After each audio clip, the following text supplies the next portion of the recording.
Guys, ito ang cartridge na Royal Elite.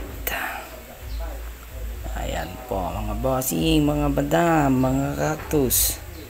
I-try po natin siya. Ayan po, baliktad.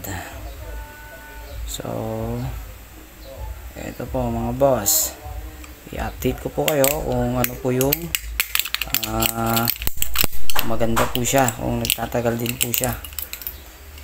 Napansin ko kasi mga boss, mga madam, mga cactus na marami na rin naglalabasan ng mga brand ng cartridge ng Oxba.